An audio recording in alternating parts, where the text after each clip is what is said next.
transcript you're about to hear, like every single police statement presented in this video, has never been released to the public before, making this the first and only documentary about the true crime case of Lori Poland, most commonly known as the girl in the hole. Is there anything about the car that's the same as the one that Lori got into?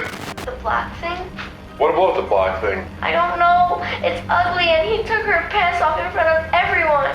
I know, but focus on the car, Brenda. Could this be the car that took Lori? It is the car that took Lori. Are you sure? Yeah, Brenda, it's really important that you're sure. Is it the same car that took Lori? yes, I'm sure. Kidnapped, abused, and left for dead, 3-year-old Lori Poland was taken in broad daylight. With no evidence in sight, the police had to turn to the neighborhood children and their parents to gather any information that could lead to the capture of the kidnapper and bring Lori back home. Just bring her back and not hurt her, please. Trapped 10 feet underground, the little girl was left to fend for herself, but her resilience defied any and all expectations, proving that, even at such a young age, she was already a true survivor. I only know how to survive, and I will continue to survive. In the small town of Sheridan, Colorado, a tight-knit community where everyone knows each other, 3-year-old Lori Poland was playing in her parents' front yard with her 5-year-old brother. It was a sunny day, right around noon, and many people were out and about, enjoying the weather. Her father took the day off to paint their house, but it was very hot outside, and the children asked him if they could have a popsicle. There were lots of neighbors around, and Lori was with her brother, so Richard Poland, her father, left them alone for a minute to go get them some. Inside, he could still see them through the window until he turned his back and reached for the fridge. Seconds later, my dad came back outside, like just a moment later. He looked at the curb, he looked at my brother, he looked at the curb again. My pants were on the sidewalk. Richard, frantic about the situation, started to look around his property and went to his neighbors for help. Some reported a car stopping briefly in front of the house, but leaving just as quickly, and nobody noticed anything suspicious about Lori's whereabouts. Distraught, Richard didn't waste any more time and called the police. 911, what's your emergency? The search for Lori became an immediate concern for the entire community. The police started a massive manhunt, going door to door in the neighborhood, interviewing anyone who had seen something. Word of the missing girl quickly spread, and the town came together to help in the search efforts. Flyers were posted all over town, and volunteers joined the search parties, scouring the nearby woods. The family was devastated, and Diane Poland, Lori's mother, made an emotional plea to the kidnapper, begging for the safe return of her daughter. A desperate plea from the mother of Lori Poland. Just bring her back. It was the prototypal abduction. Before stranger danger, before Amber Alerts, before social media, there was almost no prevention being done by the government in regard to kidnapping and child abuse in 1983. So in 1983, it was more of a crime to cause harm to an animal than it was to a child. So you had a larger sentence if you hurt an animal or killed an animal than if you did a small child. This is how it all happened. From Lori's perspective, the kidnapper parked in front of the house in a hurry and opened his passenger door. The man offered her some candy, and she, being only 3 years old, was easily lured by the treat. When he pulls up, he asks if I like candy. And like any sugar-loving 3-year-old, I'm like, dude, yeah. He forced her to take her pants off, snatched her, and was gone in a moment's notice. The kidnapper was well aware of the danger he had placed himself in by committing such a brazen crime in a well-populated area. You know, the middle of the summer, it was middle of the day, you know, just a really bold move. He knew that he had to put as much distance as possible between himself and the town in order to evade the police. This led him to drive recklessly, careening down mountain roads and twisting through the forested countryside. He took me to the mountains in Colorado, about 20 miles west of Denver. And then he took me up to Chief Hosa exit up I-70. Finally, he arrived at an old, abandoned outhouse, set back deep into the woods. She didn't know it yet, but this was to be Lori's prison for the foreseeable future, but not before the kidnapper had his way with her. He proceeded to severely abuse me and do a lot of pretty horrific things to me, like... Out of respect for Lori, who was only a toddler at the time, we won't cover any more of the assault as it is extremely graphic. When he was done, her kidnapper lifted her up and with a cruel and heartless gesture, dropped her down the outhouse's 10-foot deep toilet right into the latrine pit. There was no way for her to see, but she could feel something was wrong with her foot after crashing down at the bottom. There, she was trapped in the dark, surrounded by filth and chemical-laced ice-cold water. The sound of the door slamming shut echoed in her mind as she started to cry in fear and pain. She had just been left to die underground. Lori was taken while she was playing outside her home. Without reliance on Amber Alerts or the internet, the parents turned to mainstream media to try and locate their daughter. On the first day of her disappearance, both Diane and Richard appeared on TV. They shared their story, expressing their concerns and pleading for anyone with information to come forward. Luckily, many neighbors contacted the police. One eyewitness, Paul Weaver, was particularly observant, recalling crucial details about the car involved in Lori's kidnapping. I saw an orange Datsun sedan with black letters and strips at the bottom. It was double parked in front of my house, and about 2 minutes later, I came out of my house and the children were coming down the street saying that Lori was in that car. As I left off, I noticed the first part of the license plate number was ADV, followed by 3 numbers. On the same day, another witness, Michael R. Fisher, also came forward with important information. His children reportedly had a concerning encounter with a suspicious man a week prior. This came up a week before and said a man had followed them home from school and was trying to give them candy if they agreed to take their pants off. So I drove over to their school and I saw a man with shoulder-length hair and a beard. I got out of the car and said, "Hey you," and he took off running towards Bear Creek. I tried to follow him, but lost him after a while. He was about 5'8", 155 pounds, and his hair was dirty, like dishwater brown. With a description of the car and details regarding the kidnapper's physical appearance, the police were in a good position to find the culprit. There was still hope the little girl was alive, but on that matter, they had nothing, absolutely zero information regarding her location, nor anything that could lead them there. What happened on August 22nd, 1983 completely stopped the entire community of Colorado. Down the hole, Lori somehow knew there was something wrong with the water. In total darkness, she could only rely on her sense of touch and smell to tell apart her surroundings, but these two were enough for her to understand that she should stay as far away as she could from the sludge. There was some sort of mound of wood and rubble over the murky water, so she stuck to it, flattening it with her arms, turning it into a kind of seat. It is at this moment that Lori recalled a memory of her mom for a second. And I had just turned 3 and I had just gotten potty trained and I had to go to the bathroom and I was so worried that I was going to let my mom down. Lori's worries may seem trivial now, but what she didn't know was that right above her head, years of untreated methane gas and hydrogen sulfide had accumulated in the upper layer of the pit. If she were to stand up, even for a minute, she would probably pass out, fall down the mound, and drown in the water. And the same was true for the underlying sludge. She would risk severe infection if her wounded legs came into contact with it. But even if the little girl knew better, the mound was very small, and there was no way she could fit her entire body onto it. And so, Lori let her legs hang, with her toes sometimes coming into contact with the surface of the water. And he left me there. And he left me there to starve to death. He left me there for dead. The following day, the police still had nothing concerning Lori, but were closing in on the culprit's identity. Investigators coming directly from the FBI joined the local police and started going door to door all around Denver in hopes of finding more information about the mysterious missing letters on the kidnapper's license plate. And, against all odds, they struck gold when they bumped into Juanita Zappa, a grandmother living in an adjacent town. I saw the TV report and I recognized the car. I saw it parked in front of my daughter's house on Spotwood Street in Denver. The driver was bothering my granddaughter while she was playing outside in broad daylight. My son-in-law jotted down the license plate number and I reported it to the Littleton police a month ago. And just in case, I've written down the plate number here. ADV 627.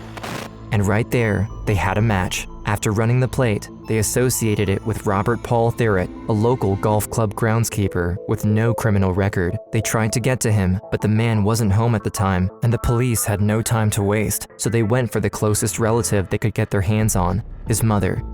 My son is a good man now, but when he was a teenager, he had some issues. The police once looked into an accusation of him inappropriately touching a young boy, but nothing was proven. I also found women's underwear in his room a few years ago, and he said it was a joke. I think this kind of behavior is common for teens, and it doesn't connect him to the Poland girl in any way. The police didn't let that statement linger. Instead, they went directly to the facts. Robert and his car had been identified in 3 separate incidents, and in all of them, he offered children candies and asked them to take their pants off, including Lori Poland. These words resonated loudly in the room before Betty Ann continued her statement. I never saw any signs of this kind of behavior from him, but maybe he has, like, a mental problem? I'm trying to think of something I did wrong in raising him that could have caused this. Something happened when he was very young, but I can barely remember. Maybe I failed him in some way, but I can't recall. An unknown amount of time later, Lori's young mind was starting to fail her. She couldn't discern night from day, as minutes lasted like hours, while the pain from her now heavily infected legs kept her awake at all times. The chemicals that were in this toilet made it up into my pelvis. My legs were completely black all the way up to my upper thigh. But as much as the underground seemed oppressive to her, it was also her salvation. The biting cold of the latrine was nothing compared to the nighttime temperatures in the Colorado mountains. If she had been left in the forest, she wouldn't have lasted more than a night, naked in the cold. But down the pit, she managed to survive 4 days straight without food or water. I was starving to death. Like, that's torture. She couldn't see them, but her legs were almost black with infection, and her time was running out. With only a few hours left to live, Lori tried to reminisce about her mother, but her memory was blurry at best. How long had she been down there? Days, weeks, months. And suddenly, one clear memory came back. She remembered her mother's face, congratulating her for something she did only a few days back. But the recollection slipped from her mind almost as fast as it came in. Now all she could hear was the echo of her own cries, amplified by her buzzing fever, and nothing else. Not even the door slamming up top, nor the scream of the disturbed couple who happened to find her down at the bottom of the pit. I was crying for my mom, and bird watchers happened to be driving by. Cynthia and Stephen Gollin, a couple of bird watchers, were heading out to the mountain for a hike. On their way, Cynthia said she needed to go to the bathroom, so her husband turned towards the Beaver Hook trailhead, remembering the old camper amenities there. As she walked in, Cynthia heard an unexpected sound. It's hard to imagine the horror she must have felt when she heard the desperate cries of a little girl coming down from the latrine. Cynthia looked down the hole, only to see the reflection of the dim light in the tearful eyes of the child. She was in the bottom of the privy hole. And so eventually they looked down and they said, "What are you doing here?" And I told them that I lived there. And so for me, it was my new normal. Like I literally thought I lived in the bottom of a toilet. Stephen Baker, a volunteer firefighter, was called to the scene. Once he reached the bottom, he was able to locate the girl and checked her condition. Despite being trapped in the pit for several days without food or water, Lori was still conscious, but her legs were in very bad shape. Stephen gently lifted her out of the mound and secured her onto his harness. When they reached the top, Lori was immediately sent to the hospital. Diane, Lori's overjoyed mother, followed right behind. Once there, the situation was dire, as her mental state went from bad to worse. She was stuck in a dissociative state, suffered insomnia-induced waking nightmares, and she was absolutely terrorized by everyone, even her own parents. Capturing the terror and relief only her parents could feel. Oh, Lord. This is never going to happen again. But their reunion was cut short as doctors were faced with a difficult decision. Her heart, lungs, and brain were failing. Her fingers, feet, and toes were turning black. The infection was rapidly spreading, and amputation seemed to be the only option to save Lori's life. But over the course of only a few days, the child's condition improved dramatically, and, miraculously, she was able to keep both of her legs. When she was better, Lori was finally reunited with her parents for good. Tears streamed down Diane's face. It had been 4 long, agonizing days since her daughter had been taken from her, but against all odds, they were finally together. We got her back! But sadly, their ordeal was far from being over. After the police finally got their hands on Robert Paul Thiriet, they turned to young Lori for information. She was asked to make a detailed statement on events her mind had already began to repress. Dr. Richard Krugman was Lori's pediatrician at the time at the Kemp Center and shot video of this interview. As you can probably guess, this was not only traumatic, but also very demanding for such a young child. Then, Lori was tasked with identifying her attacker from a row of people. She was rock solid in her identification. Her body language said, "Mommy, that's him," and she sort of reeled back. She was a little scared. Closing in on the trial, Robert's wife provided him with a forged alibi. This led the prosecution to believe that Robert might get away with it if he chose to stick with his non-guilty defense. This forced the judge to take a controversial decision. He offered Robert a diminishing plea deal. He was then sentenced to 10 years in prison. Instead of being charged with kidnapping, attempted murder, and sexual abuse, all charges were dropped except sexual abuse. This reduced his sentence from 48 years to only 10 years. And so he was sentenced to 10 years in prison and was released after 6 for good behavior.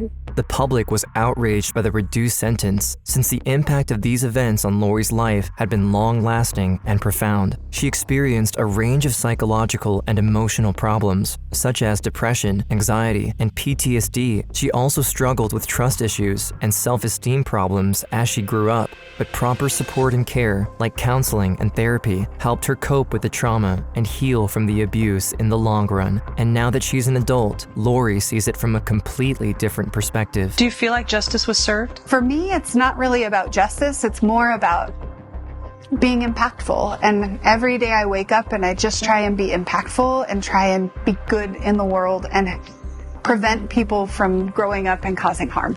Justice does not help with PTSD. Justice doesn't stop the nightmares. Justice doesn't actually help the sufferer. And so I think for Lori and her story, her desire to understand the perpetrator, that actually relieves some of the pain. That allows her to develop context that she did not have at 3 years old and could not have had. So understanding becomes crucial for her to be free from the silent suffering that nobody else will ever see or know. Justice is for the witnesses more than it is for the victim. To this day, the ripple effects of what happened continue. But Lori Poland, now a mother of 3, has never backed away from a fight, not only for herself, but now for all children who have been abused. Today, she operates her own therapy practice and works alongside pediatrician Dr. Richard Krugman, who helped her through her own trauma decades ago, as the co-founder of the End Child Abuse and Neglect Association, or EndCAN. Lori's work with the association has shown her that abuse is often part of a cycle of violence, with victims on both sides, as most sex offenders have a history of being abused in their own childhood. Robert Paul Thiriet's past demonstrates this, as he was abused as a child starting at age 3, the same age Lori was when he kidnapped her. Imagine, I've sat in a room with 250 sex offenders who shared for the first time in their lives their own lived experience of being harmed, and how that created this anger inside of them to then amplify them causing harm. Again, not to excuse it, not to justify it, but to understand it. Instead of seeking punishment and justice, Lori's mission is to promote healing and understanding, recognizing that every person involved in abuse needs support and care to heal and move forward. Her story is truly a beacon of hope, inspiring others to turn their suffering into strength and to use their experiences to make a positive impact on the world. She wants all victims of abuse and neglect to know that their voices will always be louder than silence. I've never met a human, no matter how atrocious their crime, that their primary need is not to matter. It's up to us to do the right thing. If we, instead of getting angry, had some semblance of understanding, not excusing, but understanding that those people matter, imagine the changes if we ensured that every human felt like they mattered.